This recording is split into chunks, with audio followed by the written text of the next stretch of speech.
Samajwadi party के प्रवक्ता हैं। अब तो आपके हाथ से मुद्दा चला गया, दोनों पे सरकार ने यू टर्न मार लिया। अब कल से क्या करोगे?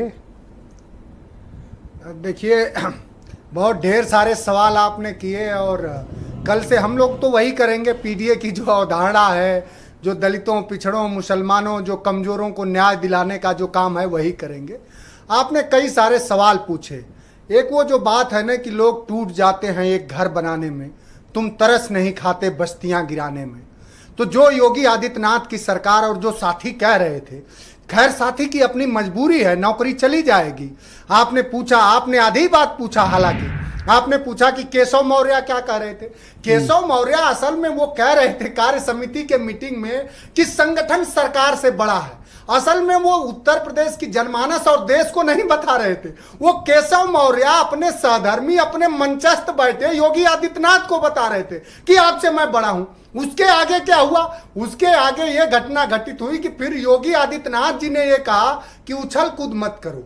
अब उछल कूद मत करो, वो किसको कहा? उन्होंने कहा केशव मौर्य नहीं, आपके लिए कहा था कि आप लोग उछल कूद कर रहे हो। अरे हमको विपक्ष के लिए बोला। वहां न कोई हमको कहा था, न कोई आप। नहीं, एक सेकंड आप बोलो आनंद जी। वहां रार अपने में हो गई है।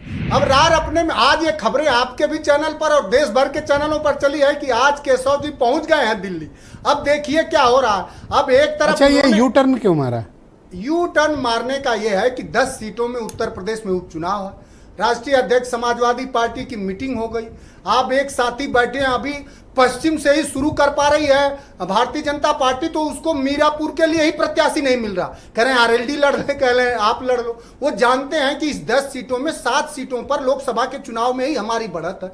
अब उनको पता है कि उत्तर प्रदेश का जो 6,30,000 जो अभी शिक्षक है, वो जान गया है कि उसको अगर कहीं रोजगार मिलेगा, उसको अगर पुरानी पेंशन मिलेगी, उसको पढ़ाने का शैक्षणिक माहौल अगर कहीं मिलेगा, तो वो समाजवादी पार्टी और अखिलेश यादव के सरकार में मिलेगा। इस सरकार में इसलिए नहीं मिलने वाला है कि चूंकि उनके यहाँ मिड डे मील से लेके हर जगह भ्रष्टाचार है, उसमें भारतीय जनता पार्टी की हिस्सेदारी है। और आपकी तरह सजग कोई पत्रकार दिखा देगा कि प्राइमरी विद्यालयों में नमक और रोटी दिलाया जाता है तो उसे जेल भेज दिया अच्छा, बीजेपी वाले कह रहे हैं कि ये टीचरों के पीछे आप हो।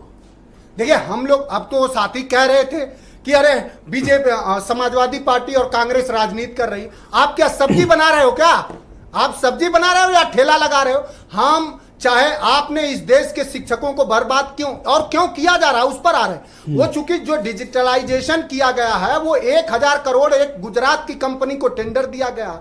अब हर प्राथमिक विद्यालयों पर उत्तर प्रदेश के, सुनिए तो, उत्तर प्रदेश के 1,30,000 प्राथमिक विद्यालयों पे 2-2 टैबलेट बैठ गया। जो शिक्षक साथी बैठे हैं वो बताएंगे।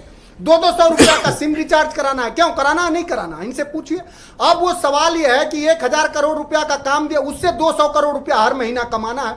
तो अब शिक्षक चाहे जितने प्रताड़ित हो, वो व्यवहारिक हो ना हो, आपने क्यों नहीं आप बीएसए को इसी उत्तर प्रदेश में, साहब बता रहे हैं आपको, इसी उत्तर प्रदेश में जब समाजवादी पार्टी 37 सीट जीतती है, दलित पिछड़े वर्ग के 8-8 बीएसए को एक दिन में भारतीय जनता पार्टी हटा करके, और मुख्यमंत्री जी अपने स्वजाति लोगों को इसलिए रखते हैं कि चूंकि उनको ये लगता है कि ये लोग कहीं घालमेल कर रहे हैं। तो जो लोगों का पूरा निर्णय, दूसरे राउंड में बाकी टाइम मैं खत्म कर रहा हूं सर, जिन लोगों का हर निर्णय जातिवाद पर आधारित हो, सामंतवाद पर आधारित हो, मनुवाद पर आधारित हो, वो किसी भी तरह का मानवीय